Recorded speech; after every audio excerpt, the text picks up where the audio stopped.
What's up? What's up? What's up? Welcome to the All Around. I'm your gracious host, Dr. Anthony. Please tune in on Mondays at 6 p.m. for your entertainment purposes.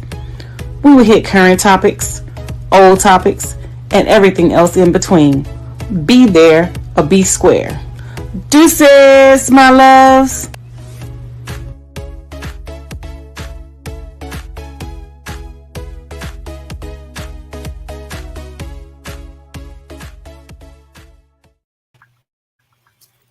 Hi, welcome to another great episode of the All Around. I'm your gracious host, Dr. Anthony, and we have some amazing topics that we're going to jump into. So without any further ado, let's go ahead and bring my producer out, Mark Lee, so we can go ahead and jump into these topics and hit this discussion. Hi, how are you, Mark? I'm doing good. Had a couple of things going on at Hey Chapel. Of course, we had the day off, so I didn't have to be there for African Dance today since it's Easter Monday. But I did have over the weekend, I think it was on Saturday, there was a gardening symposium. So believe it or not, even though I have no green thumb, I don't know if you have a green thumb, but there are people in our community that believe in green thumbs and having those green thumbs. So they were over there talking about it within our community and how it can be something that more of us need to be involved in the African American and other minority communities. And like I said, I know I have no green thumb whatsoever, but maybe you were fortunate enough to have one of those and all in that space. So I don't know, maybe you got a green thumb. That is something that I am not great with, and having a green thumb is not me. Now, my mom, on the other hand, she definitely has a green thumb, but me, I've tried to grow plants and, things like that or whatever. I'm just not that person. That's just not me. I even got a plant that my friend gave me, and he was like, you can't kill it. It won't die. And after like a year and a half or so, I killed it and it died. So I'm just like, I don't know. So yeah, having a green thumb is just not my forte. That is something that I'm not going to do. Now, to be honest with you, I was just looking on the internet to buy my stepdad some, those portable pots that you can plant gardens in. So that I can get him back into growing his, his little gardens and things like that or whatever. So I'm getting ready to order that for him. But as for me, that is not something that I would do. I would just go to the market, go to the war and buy what I need to buy and things like that. But as far as me having a green thumb, no, it would definitely die on my watch. Not on your watch. Speaking of things not on your watch, I think it was for the championship game last time. This time it's in the Elite Eight, but there is, a lot of times in sports, there is the great white hopes and everything. And definitely Caitlin Clark gets a lot of praise, but she's going up against the young lady from Louisiana. So they will be playing today to see who goes into the Final Four. And I know that Angel Reese is no longer apparently with her rapper boyfriend, because I had seen that and everything, but apparently they are no longer together. But they will be going in this battle, Caitlin and Angel Reese, and seeing which one of them will get to go to the Final Four. And a lot of people have been enjoying. I didn't enjoy it because they beat my alma mater, but a lot of people have been enjoying North Carolina State and the way that the two DJs play, because one of them plays with a lot of fun in the game and seems to have fun while he's playing, and is even being thought about for playing football because he's a big guy. So yes, big guys can play basketball as well and everything, but a lot of people have been talking about DJ Burns and his amazing skills and just how he seems to have a love of the game. But definitely a lot of people are thinking about basketball, but I don't know if you've been following that or any thoughts around this battle that'll take place. And one of them will be going to the Final Four after they play. Yeah, definitely LSU. I've been an LSU fan for like some years now, long before the whole Angel Reese and Caitlin Clark beef started. I'm from Louisiana. Angel is actually from Maryland. She's from the Baltimore area, but she transferred to LSU in her junior year, if I'm not mistaken, to get a different opportunity. And I'm glad she saw that, she wasn't making strides at the University of Maryland like she needed to. And she opened her mindset and opened her eyes to see that, LSU was a place that would have, provided her what she needed. And she got down there and did what she was supposed to do. And so, yes, I do believe LSU is going to come out victorious tonight. they're gonna play ball, they're gonna play man, they're gonna shut Caitlin Clark down. She's a shooter, but she also has it bad where she's definitely pushing off, and she fouls a lot, and the referees give her a lot of grace and things like that or whatever, which I think is unfair, because if it was someone else, they would have definitely done what they needed to do in order to foul them out of the game and things like that. But again, grace is always given to those, whereas we get that pushback and things like that. And being an athlete myself, a lot of stuff comes with the territory and dealing with bad refs. That's one of the things that I had to deal with, not as an athlete but as a coach. I had to deal with that as a coach, and so I have had my fair share of pulling a Kim Mulkey. When I was coaching. Now, I didn't take the Don Stanley route. No, I did the Kim Mulkey, because when you're a female and you're in a heavily male dominated sport, and I also coach, just so y'all know, I also coach boys basketball, and I led them to be victorious. This was on the middle school level though, but I led them to be victorious the year that I coached, and we won the whole shebang, and I was actually voted coach of the year, and things like that or whatever. But it's a lot of stuff that goes on behind the scenes that people don't know, and people don't realize people experience. And I actually had to experience, the bad coaching, not the bad coaching, but the bad refereeing and things like that, where, they wanted the other team to win. So I basically had to go straight left. I had basically had to go Louisiana on them, and let them know, look, you gonna call this game right, or it's gonna be some problems and consequences. Because I saw within the me coaching how the tables were shifting and how things were turning based off of them making bad calls and things like that or whatever. And I was just talking about this the other day, and it got so bad where the other coach had turned his whole entourage, his staff, the team, the parents, everybody against me. And I'm just like, oh my God. And being one of the only female coaches that's coaching in DC, it was really crazy. We had to have security escorts to and from our games and things like that. So yeah, that's a whole different, that's a whole different ball game. But I honestly believe that she was going to come out victorious, and we will see them in the Final Four.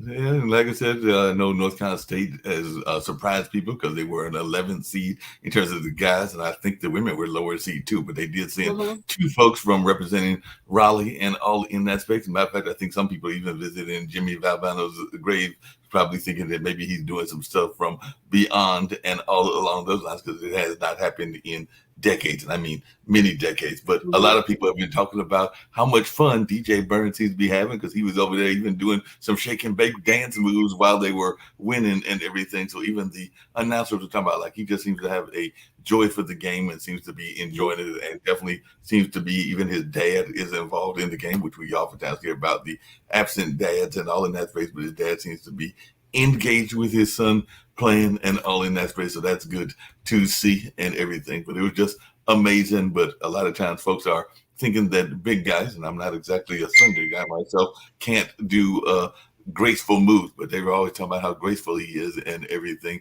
because he's a big guy. Like I said, he's being approached by the football. The NFL apparently is looking at him as a player, because he's like definitely not a skinny person in that space. But getting off of sports really quickly, I know you got those videos you want to get to and some other things we want to get to as well. But I got to ask you this, because I've talked about it on another show, and apparently the ministers are upset. I mean, the ministers out of our church and everything. But what is your thoughts about the fact that apparently the Orange Man has been hawking Bibles during Easter and everything? Because apparently he was out there trying to hawk these Bibles as being this great thing and all along those lines. So, he was out there saying, he had to buy this specific kind of Bible in order to be supporting him. And I don't think it's a cheap Bible. I want to say it's like maybe $55 or $60 or something like that. And that's not even counting the cost of shipping. Okay, you said a lot, so let's go back to the young man. We're going to unpack all of what you said. So you said that the young man, his father is there supporting him, and you brought up like absentee fatherism or whatever. Yes. To be honest with you, Black men are one of the largest groups that support their children. The media always want to portray and paint Black men as, being absentee. And don't get me wrong, you do have some fathers out there that are Black that do not handle their responsibility, but the most of the fathers that I know, they do handle their responsibility and they want to be in their children's lives. The conversation that we never have and that we never discuss is how the mother plays a role of the father not being active in the child life, because the father doesn't want her anymore. Then she feels like, holding the child hostage is a way to, baby, capitalize off of the relationship, and they plant those bad seeds in the child's head against the father and things like that or whatever. So we never talk about those people and how they affect the relationship with the child, but we always say that the dad doesn't want to be a part of the child's life, and 9 times out of 10 that's not the case. The father does want to be a part of the child's life, but we don't look at how the mother and the role that she plays in that relationship with the father and the child, because the father doesn't want to have anything to do with her. So she has poisoned the child against the father. So, that's some conversation that we need to discuss, and maybe we can have it on, get it on the show, and we can talk to Dr. Umar about it or whatever. I do have his contact information when I met him the last time, so we can have some, people of clout along with myself, so it won't just seem like it's a one-sided perception or one-sided conception, just coming from me and things like that or whatever. And we can garner some great dialogue, when we talk about the family structure and the family household and things like that or whatever. Now, transitioning over to Donald Trump. Yes, I did see that he was, trying to push the Bibles. I think he's trying to do anything to, gravitate to different people and things like that or whatever, so that, he can make money, because the, what's her name? Latita James is coming for him, and they're going to seize his properties, because on paper he has, billions and billions of dollars and things like that. But in actuality, this man doesn't have the money. And so, when people were talking about, oh, he's a genius and things like that or whatever. And I'm like, where? All the businesses that he touched, they failed. You know what I'm saying? So had he would have, been thinking as a genius, as they so-called claim, his wealth would have been greater than what it is, today. And, my thing with the whole Donald Trump situation is the white folks, and I'm calling them white folks allowed him and his children to come in and, do things that they would have never allowed President Obama to do. And they're not even allowing President Biden to do. They're still harpooning on President Biden's son,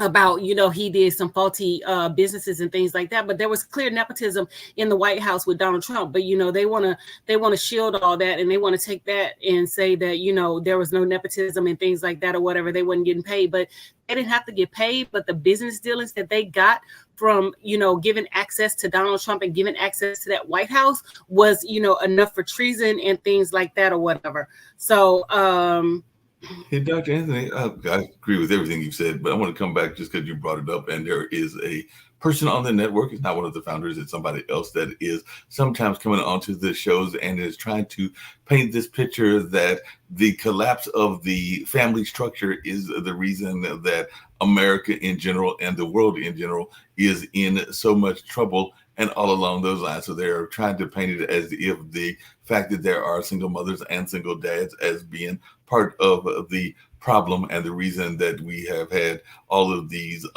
problems. And like I said, I think that they claim not to be a Republican. I don't know whether they are or are not and everything. But I just wondered, what would your answer be? Because I've heard that not just from this particular individual, but from others as well, when they try to paint it as if this collapse of the family structure is the reason that the African-American family and other minority families and even the white families are in consequence. That's a bunch of malarkey. That's a bunch of BS. That's asinine within itself or whatever. You know what I'm saying? You've always had single parents. You've always had, children born out of wedlock. You've always had this stuff. And, we've had these type of structures way back in the day. The family structure has nothing to do with the collapse of America. What has to do to me with the collapse of America are these social psychologists and psychiatrists that are out here telling people that they have to befriend their children and that their children are on the same level as an adult. world. And I was just talking about this on the flight back from Hawaii or whatever, with the gentleman who was sitting next to me. And I was telling him, that these people are causing a lot of chaos when it comes to, like the whole dumbing down of America. The Republicans are good at dumbing down, dumbing down the children and dumbing down the curriculum, dumbing down America and things like that. We see it in Florida. We see it happening in Texas with them taking over the school systems and things like that. It has nothing to do with the family structure. Now, does the family structure play a role in, things that are happening? Yes, it does play a role in things that are happening. But as far as, the dumbing down and the destruction of America, that has nothing to do with the destruction of America. What has to do with the destruction of America is the education level. They want to keep everybody dumb so that, they can control people. The ignorance and things like that is where they place things through propaganda so that they can control. And you said it yourself, look at Trump. He's using Bibles. So he's using the Bibles to control the religious and the evangelicals and things like that or whatever. But as far as the dynamics and the dichotomy of the family structure, it has nothing to do with the destruction of America. We are seeing the destruction of America from social psychologists and through the educational system with the dumbing down of America. When you telling a grown person that a child can call you by their first name, the child can call the adult by their first name, and that is acceptable and that is okay, that's a problem. And so, in California, there are some school districts where the children do not call the teacher Miss, Doctor, or whatever. They will say Tawana, they will say Mark, they will say John, they will say Bell. They call them as if they're equals. You know what I'm saying? And so that's a problem right there. When we see that these people are messing and diving into, the family structure and things like that, that is where the problem lies. For example, when they came back with CPS talking about parents can't spank their children, it's child abuse. You know what I'm saying? So what happened? The children are taking over and they're out of control because the parents can't discipline their child. Now, don't get me wrong. Some people have child abused their children and things like that. I'm not talking about that. I'm talking about legitimately spanking your child, punishing and, moving forward and things like that. I was a child that got spanked. Yeah, I got spanked because I was a hellion. You know what I'm saying? Growing up. So yeah, I did get spanked. My mom did spank me. Was I child abused? No, I was not child abuse, but I was spanked and I learned discipline. And just like with these children, they haven't learned discipline, which is a problem, and they haven't learned coping skills, which is a problem. And if you take any type of, mass shootings or any type of massacre that has happened in the past 5, 10, 15 years, you go back and you look at the structure of the structure and outline of the plan and the writings of these people. And the basis of it is they have no coping skills. The young man that shot the people up in Miami, he lost his parents. So he didn't know how to deal with his emotions because he lost his parents. So because he couldn't cope, what did he go do? Shoot up a school.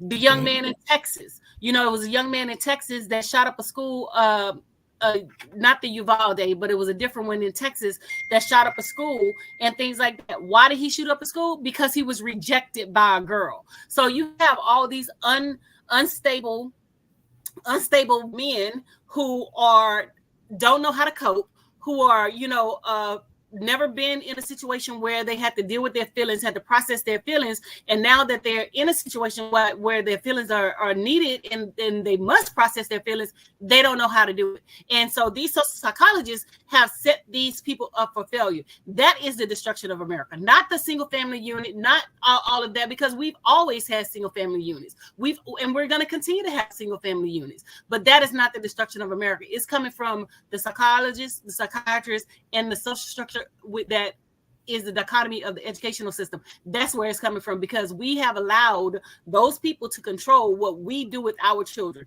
When we were segregated, and this is Black America. I'm talking about Black America. Right. When we were segregated, we produced more successful people than we have produced now.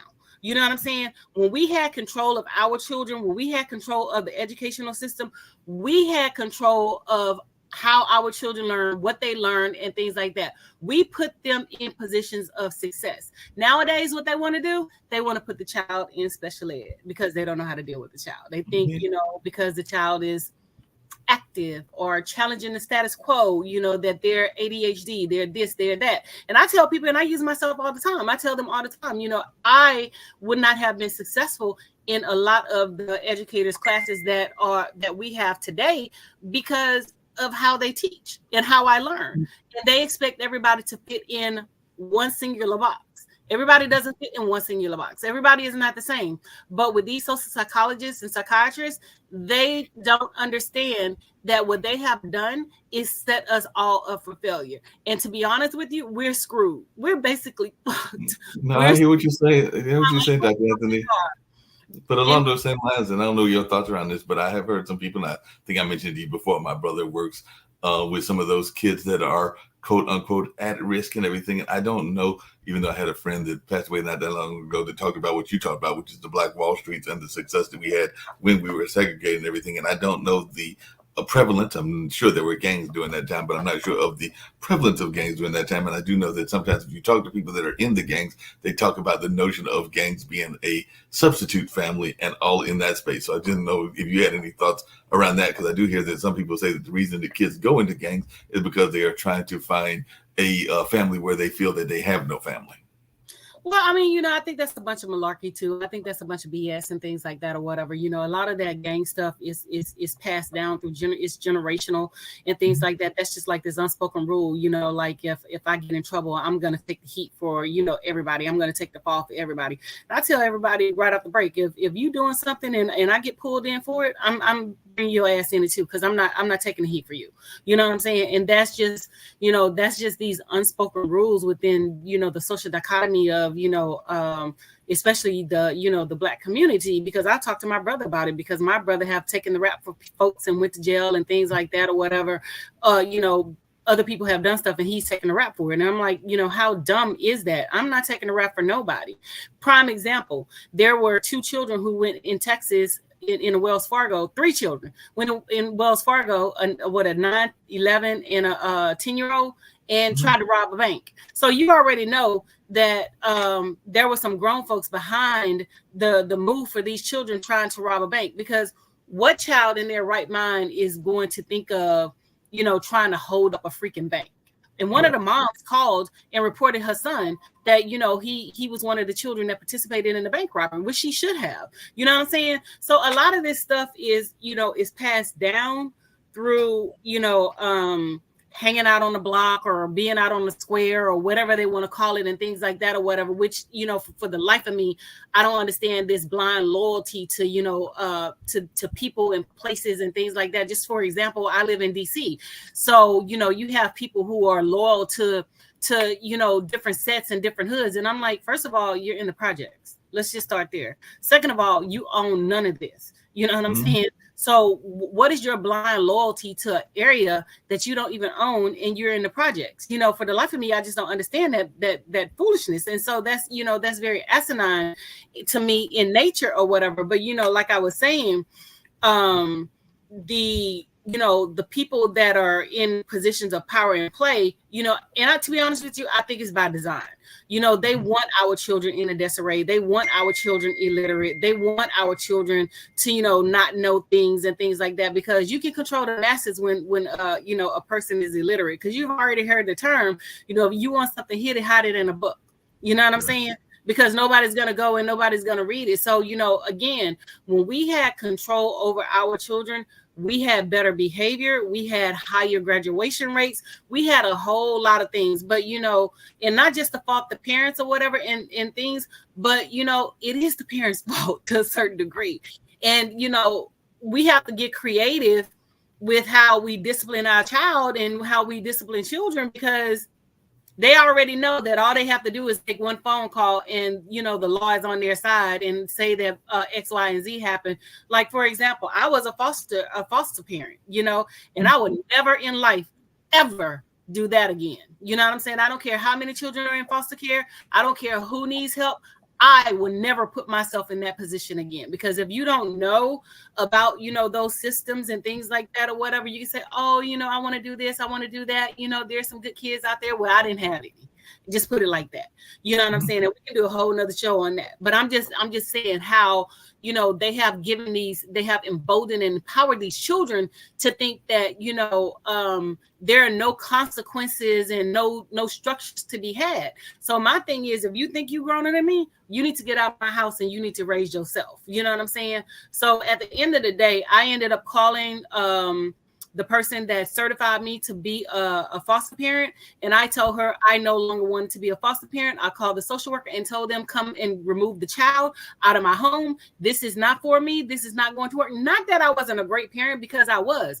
It was because, the children think that they're growner than you and they want to come in and they want to run your household. And where I come from, you're not about to run my household. So you're not about to put me in a position where I could lose all my credentials because you don't want to listen and you don't want to be disciplined. So, to me, to hell with that, so whomever's out there doing foster parenting and, things like that, my hat goes off to you or whatever, but it's something that I would never do again. No, I was chuckling, and part of the reason I was chuckling is because I was chuckling, and part of the reason I was chuckling is I can relate because my brother was a foster parent. Like I said, he works with at-risk youth in different programs and everything now, but he was a foster parent. And I remember one of the young ladies that he was fostering brought her then boyfriend to mom's house and all along those lines. And the not the foster child, that was the young lady, but the boyfriend started acting out, and mom had one of those what we in the community used to call come to Jesus moments, and she basically let him know that even though she did not bring him into the world, she could take him out of this world. And what she said to him and the way she said to him was so stern that this kid that was very rambunctious the whole time that he was up there and acting out with mom, when Malik took me back home, and then also was taking this kid back home to Raleigh, North Carolina, and everything, he didn't say a word. I think that he had been totally scared by what mom had said and the way that she said it, because she was having one of those, as we used to call it, come to Jesus moments. And I think that he understood that she was being very serious in the way that she handled it and everything. So like I said, she was not the child's parent, but she was also not going to put up with that BS the way that you just put it in, because she comes from an education space as well, because mom was a guidance counselor and was definitely has sisters that were in the teaching field and has worked in other forms of education, even in media education as well, in nonprofit education. So she definitely knows how to handle herself. And like I said, I don't know whatever happened with that kid, but I just know on that drive back, he didn't say a word. We even tried to talk him into saying some stuff. He was like, I think he was totally scared because he had been put in his place. But again, even as an educator, I don't tolerate the foolishness and I don't tolerate the disrespect, inside of the classroom, because I just let them know, you can go get your mammy, you can go get your pappy, you can go get your grandmammy, you can go get your grandpappy. But at the end of the day, I'm the HNIC up in this mofo, and it's what I say goes. You know what I'm saying? You don't run nothing, your parents don't run anything. So it's either you can come in here and it's my way, or you can come in here and it's my way. Because I clearly told the child before, I said, this is clearly not the class for you. I said, you need to go downstairs and have your schedule changed. I said, because, when you come in here and you think you're growner than me and you know more than I do, then this is not the space for you. You need to go somewhere else.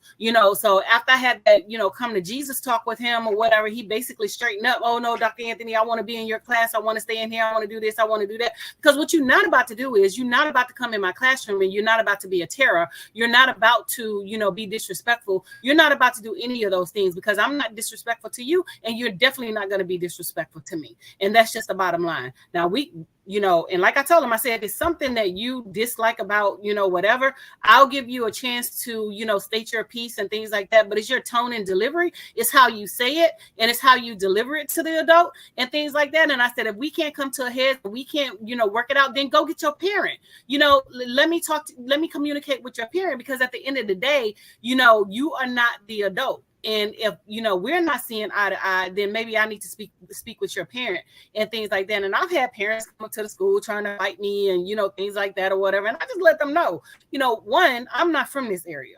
Two, I'm straight out the boot. You know what I'm saying? I'm straight out of Louisiana. What you not gonna do, and how we say it, what you not finna do is play with me and play in my face and be disrespectful. That's what you're not finna do. And I think a lot of parents have realized that they just can't, handle and talk to me any kind of way. Now, because I match energy. You come at me incorrect, I'm gonna come back at your ass incorrect. You know what I'm saying? But if you come at me in a way that's, you know, nice, professional, I'm gonna come at you in a way that's nice, professional. We can have, you know, those conversations, we can talk and we can work through the problem. But the second that you feel like, you know, you're gonna disrespect me and you're gonna try to handle me, oh, we got a problem. Then you know, you're gonna get a whole different side of me and things like that or whatever. But for the most part, I don't go through that anymore. You know, I just let the kids know, you know, hey, you know, it's always conversation. It's how you do it, tone and delivery. Even when you're upset, it's tone and delivery. All you have to do is communicate. Use your words. You can be upset, you can be angry, but you use your words. It's how you do it and it's how you say it. So I'm not only, you know, teaching them that, but I'm teaching them life lessons and how to deal and communicate with adults, because a lot of them don't know how to deal and communicate with adults. So, you know, it just takes, you know, it takes a strong person. And I'm definitely that strong person. Cause like I said, I don't tolerate the foolishness and, you know, things like that or whatever. So no, I really don't. But no, you know, everything. I know you sent me these 2 TikToks and I forgot which one is which. So we'll play them and then we can talk about them afterwards, because I forgot which one is which and which one is the minute 39 and which one is the minute 31, because they are. Yeah, hold on before you go to the TikToks. I'm sorry. We still haven't gotten back to the whole Donald Trump thing or whatever. Yes, go ahead. Go ahead. You took me off topic. I'm sorry. So, you know, with the whole Donald Trump thing, you know, like I said, he is trying to, you know, solicit money any way possible that he can. And then he had one black person buy his $1,000 tennis shoes. Like, you know, everybody's going to jump off the bandwagon to go get $1,000 Donald Trump tennis shoes. Why in the hell would we pay $1,000 for a pair of tennis shoes when you clearly don't like black people, and all you're doing is just trying to pander to get the black vote and things like that? And that's all the Republicans are doing, and trying to pander to get the black vote, because he said black people like tennis shoes. So, you know, he can relate to black people because they like tennis shoes. All people like tennis shoes. You know what I'm saying? All people buy tennis shoes. So what are you doing to the white people? You know what I'm saying? What are you doing to the Asians? What are you doing to this? What are you doing to that? You know what I'm saying? What are you doing to those communities to pander to those? But you feel like, you know, oh, because you threw out some gold and red and blue and white or whatever color your tennis shoes are, that we supposed to, you know, jump on your bandwagon and jump on your A train and, you know, automatically support you. No, sweetheart, we haven't forgotten what you did. We haven't forgotten what you said. We haven't forgotten that the Department of Justice has been suing you since the late 1960s, early 1970s, because you didn't want black people to live in your property. You know what I'm saying? And it's so funny because, you know, you have these black men out there that's talking about, oh, you know, I'm going to vote for Donald Trump because Biden said this and Biden said that. But you're not looking at the fact that, you know, Donald Trump did say a lot of things. Yes, back in the 70s and things like that or whatever. And I'm not taking anything away from what they're saying in terms of President Biden, because President Biden did say some of those things. But my thing is, you know, you have years and years to change. Just like, you know, when we come into the classroom with the children, we can't continue to hold things against that child because, you know, they got in trouble that one day. We have to give them an opportunity to change. And President Joe Biden has shown that he has changed. President Trump has not shown that he has changed. He has shown that he deals with people, black people in particular, in a capacity where he tolerates them. And his sidekick, Tim Scott, is a prime example that he tolerates him, but he's not, you know, he's not accepting of him. And they have to understand the difference, you know, that they're being tolerated, they're just not being accepted and things like that or whatever. So, you know, my thing is, you know, to the black man that's out there running around talking about you gonna support Donald Trump, you know, when he's talking about law and order, you know, this just to, you know, put a thought in your head. When he's talking about law and order, what the hell you think he means?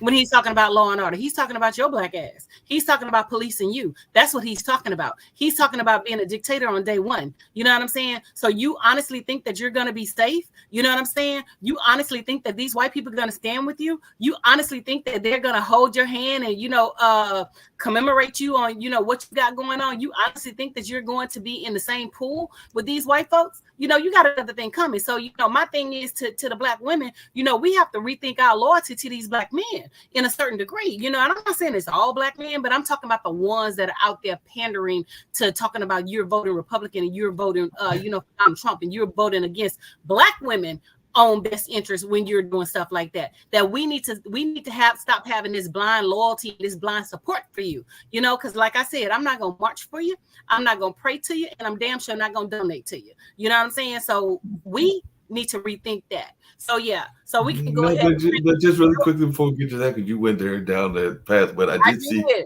speaking of that, I did see that 50 Cent, that rapper and everything, said that he felt that Donald Trump will be elected in 2024. And he was definitely, I guess, saying that he is prepared for that and all along those lines. And there was a recent study, I think Al Jazeera, which comes out of the Middle East, said that there is about 17%, which is double the amount of folks that were there in the previous election that said that they are going to vote for Donald Trump. So it does seem like he's getting a bump in our community. I think that is very much a thing to go on in that space, but definitely there are some folks out there that are saying that in 2016, he received 8% of the black vote according to the exit polls. And by the 2020 presidential election, it had surged to 12%. And now, according to certain polls, a recent survey from Gen 4, it shows that if the elections were held today, 17% of black voters would vote for Donald Trump, while 20% said they would vote for someone other than Trump or Biden. So that's 37% that are going to vote in our community, either for Trump or for somebody else and everything. Honestly, I don't think so. I think the numbers are skewed and they're inflated or whatever, because we've already known that these people have, even from the last election, that these people lie and they put things out there or whatever. There's a number of people that are in support of Donald Trump, but I don't think it's to the point where it's like 17% and, like the 20%. Because like I said, statistically, the numbers can be inflated. And we have seen that in the past that these people have inflated those numbers and things like that. But just like there are people out there that saying that they're voting for Donald Trump, there's a whole lot of people that's out there that's saying that they're not voting for Donald Trump. And the people that are sensible and we know that are not voting for Donald Trump, we are the ones that's going to keep this country and keep this democracy in order. We black women are always the ones that come out for the saving grace and things like that or whatever, because when they had the last election when he was going against Hillary Clinton, my thing is y'all would have a dumbass man. Y'all would vote for a dumbass man instead of a smart woman, But see, the Republicans played chess. We played checkers, So y'all, they threw that Green Party woman in there so that she could split the vote from Hillary Clinton and things like they're trying to do now or whatever. And what did they do? They put 3 Supreme Court justices on the Supreme Court. Now, these are lifelong positions. They put young white conservatives on the Supreme Court that are making the laws and things like that. So y'all think it's all about the president? No, it's all about, the other stuff too. And not only did they put 3 Supreme Court justices on the Supreme Court, they also put a lot of conservative judges on the federal level and the lower level that had to be appointed by presidents. And those are appointee positions and things like that. So you think you're being screwed by, President Biden. You're not being screwed by President Biden. You're being screwed by the Supreme Court. And I use the example all the time with the student loans, how they, President Biden wanted to give people who receive Pell Grants $20,000 to use however they wanted. What the Republicans did was they played a shadow campaign and they went backdoor to the Supreme Court justices and got them to vote against what President Biden wanted to do. So y'all want to sit there and talking about, you gonna vote for Trump and you gonna do this and you gonna put the Republican in office. Y'all need to understand what the hell you were saying, because they're talking about, we had money under President Trump. You didn't have no money under President Trump. You got a loan under Trump. When Trump gave out that first stimulus or whatever, when they applied for their federal income taxes, they took that money back. So no, you did not have money. You had money from President Obama's policies. You paid a loan back from President Trump. President Biden gave money and you had money from there. That stimulus check that y'all received, that large amount, came from President Biden. It didn't come from President Trump. So they need to stop with the fallacies and lying about, they had money under Trump. You didn't have no money under Trump. He changed the tax code to benefit the billions and the billionaires and the millionaires. People like myself who are upper middle class, we had to pay significantly. People in the middle class and poor people, we're paying significantly. So you think because you're saying that Donald Trump gave you this and they gave you that. He took your earned income credit away. He took your child tax credit away. Biden gave it back. So y'all need to really understand what's at stake and what's going on, because the last time I said this, they was like, oh no, you're wrong. He's not this, he's not that. And everything that man said that he was going to do, he did. He's already said that he wants to bring down the infrastructure of the democracy. He wants to take away, like the Department of Justice. He wants to take away Department of Education. He wants to take away all those departments. And y'all finna try to allow him to do that stuff. So my thing is, all these people out here with these platforms talking about, we need to vote Republican, we need to do this, we need to do that, or whatever. These people have no clue about what's at stake. All these people, and that's another thing that I wanted to bring up is Candace Owens. She was on the Breakfast Club or whatever, and they're talking about, she's coming back to the black side. Candace Owens has never been on the black side. She tried the foolishness with the Democrats and things like that or whatever before she jumped Republican and before she became conservative, and the Democrats wasn't buying it, and she saw that she couldn't make no money, and then she went Republican. So the whole time that she was talking about black folks and this, and the other, they were on board with her. But when she went against, Palestine and all this stuff, her ass got fired from that damn conservative ass station that she was working on. So now she's making appearances on the Breakfast Club trying to pander to black folks. Now, we don't need your ass over here. Take your ass right on back. And then this broad had the audacity to say that, she's with her husband because he's intellectually inclined and that he can stimulate her brain.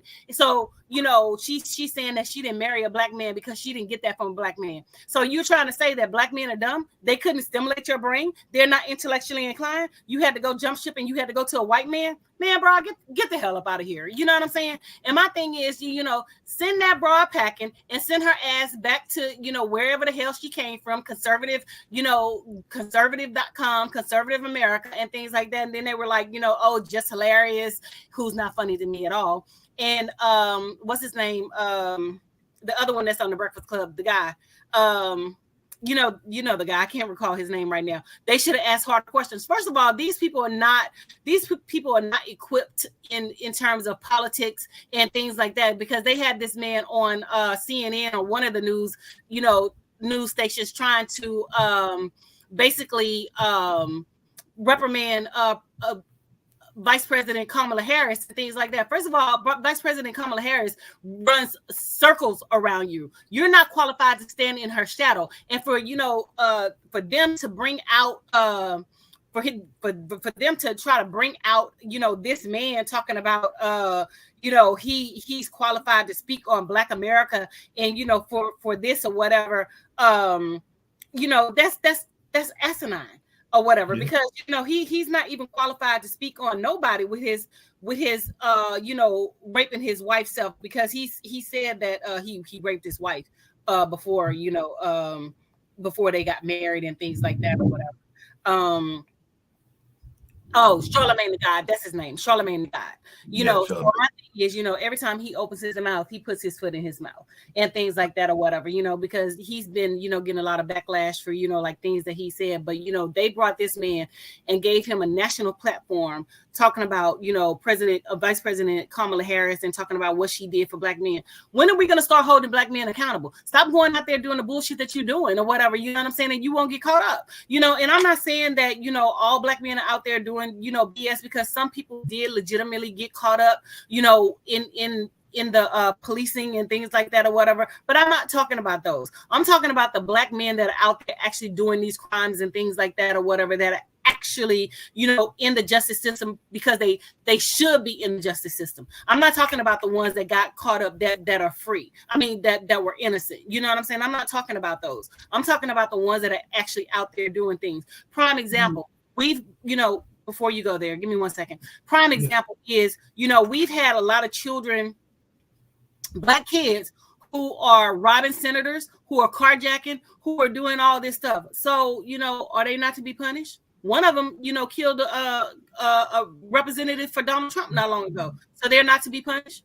You know what I'm saying? The boy, there was another young man who was going around at 3, 4 o'clock in the morning, walking around breaking in cars, and one of the neighbors shot him and killed him. So the mama was like, oh, y'all don't understand where he's coming from. He's the man of the house. He's doing this. How is he the man of the house? You know what I'm saying? He got a job. So, you're allowing your child to go out there and steal and commit crime and things like that, and he's not supposed to receive consequences. I'm not saying he should have been shot and killed, but I'm just saying, he should have been punished in other ways or whatever. But you're legitimately saying that, your child shouldn't be punished because of certain circumstances, but your child is committing crimes. And I tell people this all the time. I had chairs on my front porch. Some black man came on my front porch and stole my chairs. So yes, I did call the police. So I'm just supposed to, sit back and let him just take my chairs and things like that or whatever, So no. So we have to start holding people accountable and, things like that or whatever. Go ahead. Judge, just really quickly, because you kind of brought it up and I hadn't even thought about that for this particular show and everything. But what is your thoughts around, and not that I am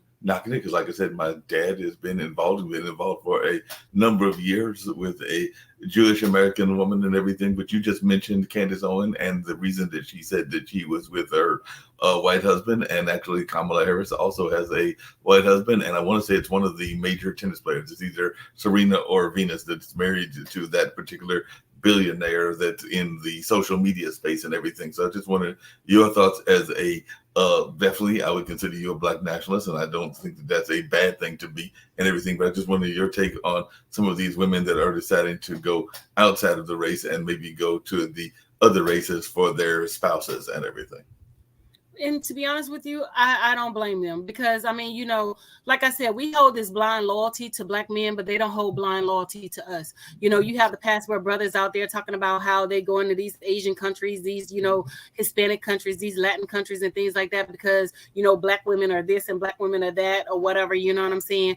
And they want a certain type of woman that's docile, then go out there and be that certain type of woman. You know what I'm saying? So, my thing is to the sister, date who you want to date. You know what I'm saying? Stop, having this blind loyalty to black men, because you're going to be old and decrepit and things like that or whatever, and he's still going to play. There was a TikTok that I was watching where the man was 70 years old and talking about he wanted to date a younger woman. He's now ready to settle down. What the hell y'all going to do?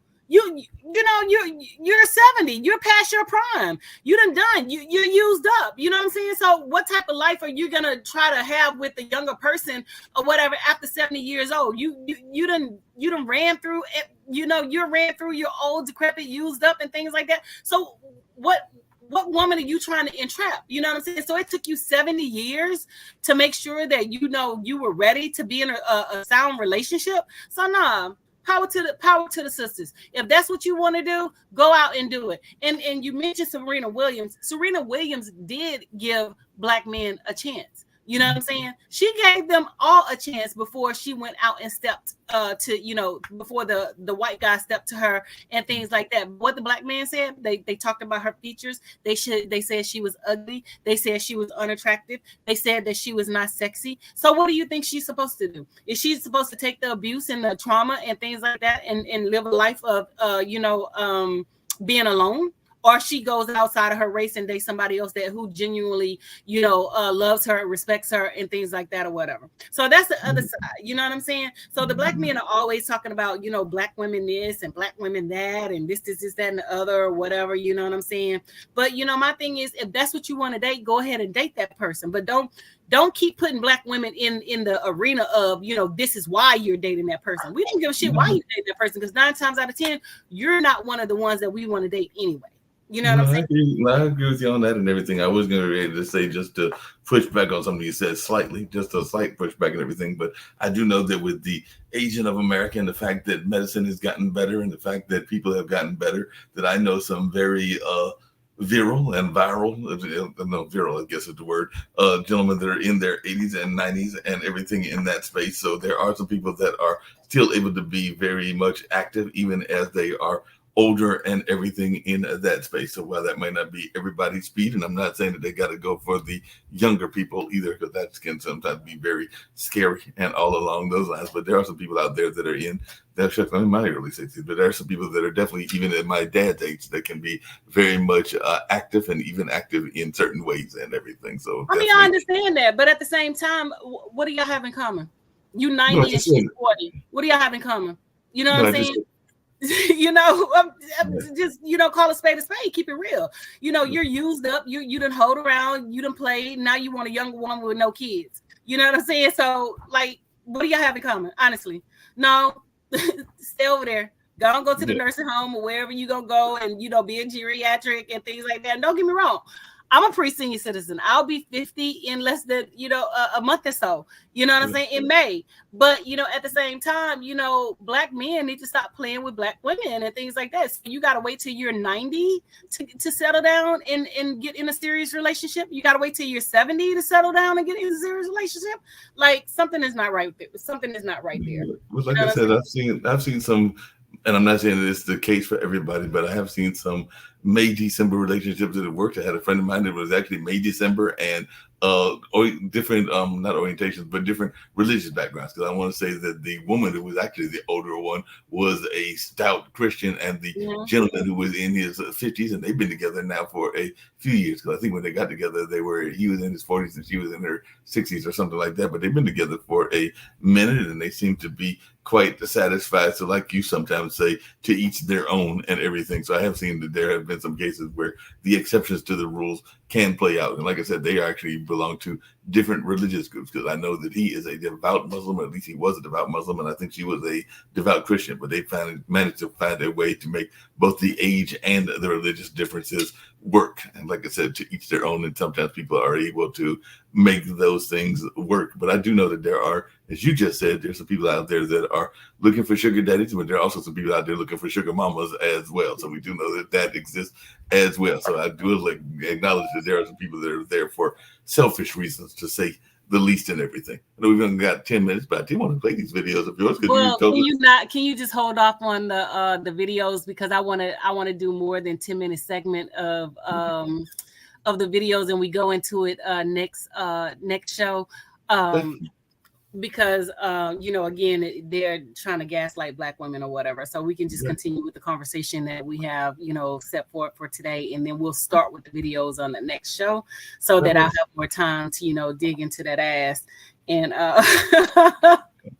you know, state my piece and things like that or whatever. But, you know, but it's really funny how, you know, like with the Passport Brothers, how, you know, they're going to all these different countries and they're getting killed, and, you know, like they're telling, you know, the men to be careful, because, you know, the women are actually setting them up and things like that or whatever. Because I saw, and I'm not wishing, you know, death or, you know, harm on nobody. All I'm saying is, you know, this is something that y'all brought on yourselves, because y'all put it out there.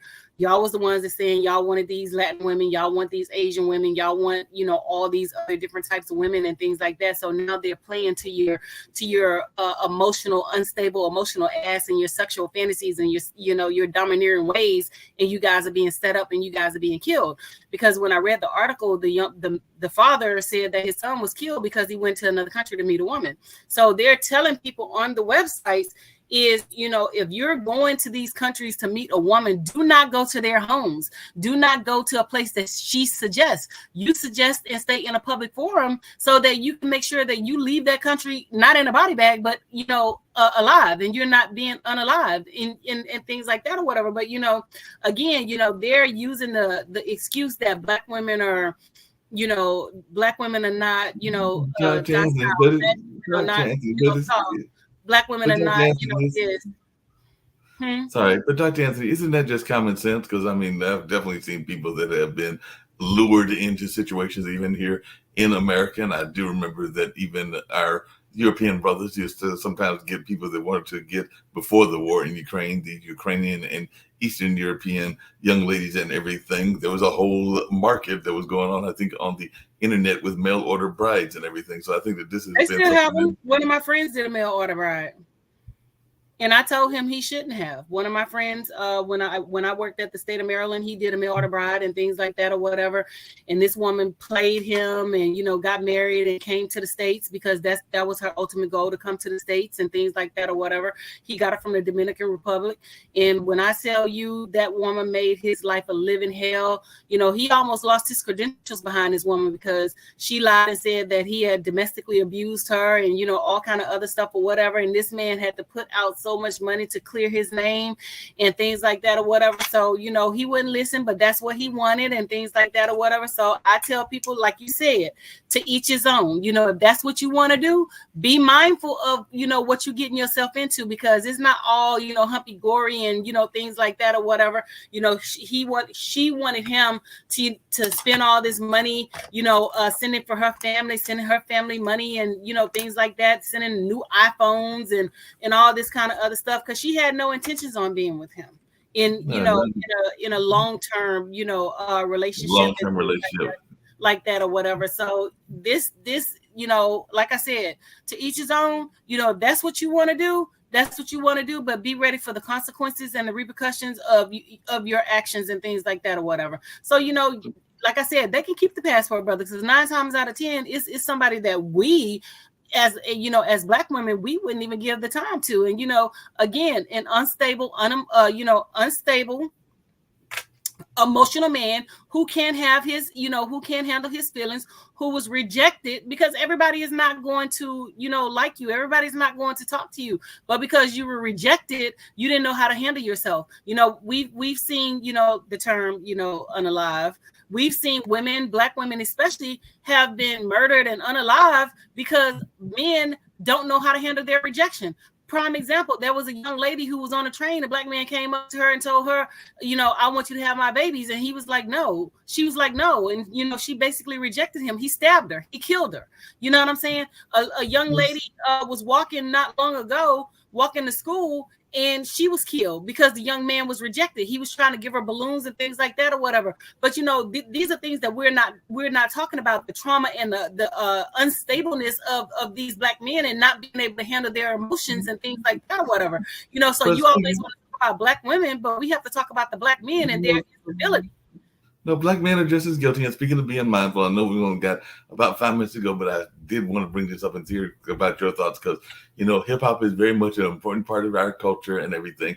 And just like Jeff Epstein got in trouble, there is a certain major rapper that has been accused. And some people say that he flew out of the country temporarily because he was dealing with some trafficking things as well. So I just wanted your thoughts on this and whether this is a legitimate concern. I believe it was Sean P. Diddy Combs and others that were involved in this space. But is this real, or is this a attack on Black men by the white establishment and everything? Or do you think that he was actually involved in that kind of activity? Not that we can't be involved in that activity. We all know that, I hate to put it this way, because he is the father figure to many people because of his roles in TV. But yeah, Bill Cosby did do some stuff that he probably shouldn't have been doing. And maybe Sean was doing some stuff as well. But you're a woman and they're in DC. What's your take on this?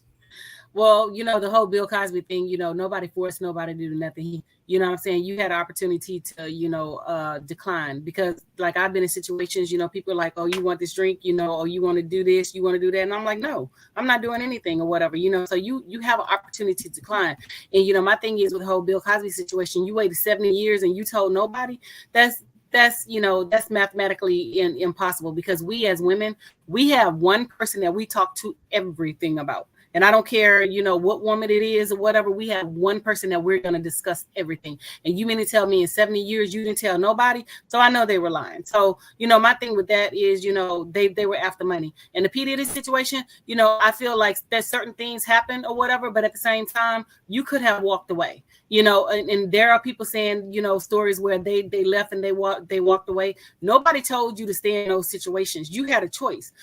You know what I'm saying? And, you know, I've seen it firsthand with one of my friends who played in the NFL, how aggressive women are and how they, and, you know, certain people and how they do, you know, things just to get what they want. And then when they don't get what they want, they want to play victim and things like that. Not saying that this happened in the P. Diddy situation, because I don't know. You know what I'm saying? But I'm just saying, people put themselves out there to do things, and then when it doesn't work in their favor, then they want to play foul and, you know, cry victim and, you know, things like that or whatever. Oh, I was abused. I was this, I was that. And to be honest with you, I think the whole Me Too movement, which was hijacked by white women, you know, I think that put a lot of men in, you know, in harm's way. Not saying that, and I'm not taking anything away from victims who were actually victimized. I'm talking about the people who were, lying and saying that they were victimized, and they were not victimized. And they know that by being a female, all you had to do was just say, you know what I'm saying? But, it's just funny how, how a lot of people can come up with these BS, lawsuits and things like that or whatever. And I also want to talk about, one that I tried to bring forth or whatever. And, I couldn't get an attorney to take it. You know what I'm saying? But, we'll talk about that on another show. But, as far as P. Diddy is concerned, they have, rumors have been swirling about him since, long before now. But again, a lot of people are, doing things behind closed doors to get where they want to get, and, selling their soul to the devil, so to speak. And now, they're trying to cry wolf and things like that or whatever. But my thing is, like, you always have an option. You don't have to go to those places. You don't have to be around those people. You know what I'm saying? Just because the party is happening, you don't have to be the life of it. I've had situations where I'm just like, I'm good. I'm gonna stay home. I'm good. I'm gonna do this. Oh, you want to drink? No, I'm good. I'm not drinking. Oh, you're not doing this. Oh, you're right. I'm not. You know what I'm saying? So at the end of the day, you have a gut feeling. Yeah, speaking of those gut feelings, like I said, I know we only got a minute or two to go, but in those fantasy girls, and sometimes it was the fantasy girls of the African American males and everything, but were these kind of rumors circulating even back when J-Lo was dating P. Diddy and everything, and that was back in '99 and everything. So I think that some of these rumors about his infidelity and also rumors about some of his inclinations with trafficking and other things go back as far back as the late '90s and everything in that space. Now, whether they're true or whether they are conspiracies, only time and the trial of both public opinion as well as actual trials will determine that and everything. But yeah, it was. Well, I mean, I don't know if he was trafficking or not, but being unfaithful doesn't mean you're sex trafficking. You're just unfaithful. Was he a whore? Is he a whore? Yes, he's probably definitely a whore. But I don't know, with the sex trafficking and things like that, because they always want to label that, label black men as sex traffickers, but they never label the white men as, sex traffickers and things like that or whatever. And we know for a fact that, these white men fly out the countries and go and, go to these brothels and things like that or whatever and have sex with virgins, because they, a virgin, you pay extra money and things like that to have sex with, virgins and stuff like that or whatever. And we know that, these white men are flying out the country to be intimate in, gay relationships and coming back, sleeping with their wives and, doing whatever. And we also know that, and it's a proven fact, you don't have to take Dr. Anthony's word for it. You can look it up. It's out there that, a lot of these people that are in those brothels and things like that, they were given diseases from a lot of these white men who were, going over there, trafficking these young women and stuff like that or whatever. So, my thing is, don't try to get moral now, don't try to have moral values now that, it's a black man and things like that. Because, my thing also, if you had morals and values, then Brett Kavanaugh wouldn't be sitting on the Supreme Court. If you had morals and values, Donald Trump would have never been, voted as the president. You know what I'm saying? So my thing is, like, you close a blind, you have a blind eye to certain people, but when there's another person, then you want to do this. Dr. Anthony, you know what I'm saying? Dr. Anthony, we can even go to one of our own, and I'm not really trying to claim him, but I do know women, including one that has passed away now and has been passed for a while, but Clarence Thomas would also be in that category, because definitely he was doing some underhanded things in his relationships even before he got together with his wife and everything. But yeah, I do know some people that are involved in that case, including the case that got him into the Supreme Court. So yeah, even some of the people in our own community can be as guilty as well. Like I said, definitely. I mean, Clarence Thomas is not one of those ones that I look up to as the epitome of a black man, because he hates himself. He hates the fact that he's black. But that's a whole nother conversation for another day. The clock on the wall says that's all. I love conversing with you, Mark, and things like that or whatever, because you always evoke the beast in me. When we have these conversations and things like that or whatever. But we have to save it for the next show. So make sure you guys click like and share, and put us out there and continue to support. And we're a little over time, so we'll see you next Monday. Next Monday, we're getting ready to get out of here. As always, it was fun talking to you, and we're getting ready to get on out of here.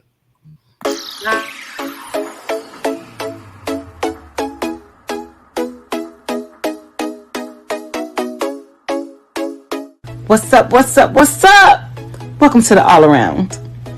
I'm your gracious host, Dr. Anthony. Please tune in on Mondays at 6 p.m. for your entertainment purposes. We will hit current topics, old topics, and everything else in between. Be there or be square. Deuces, my loves.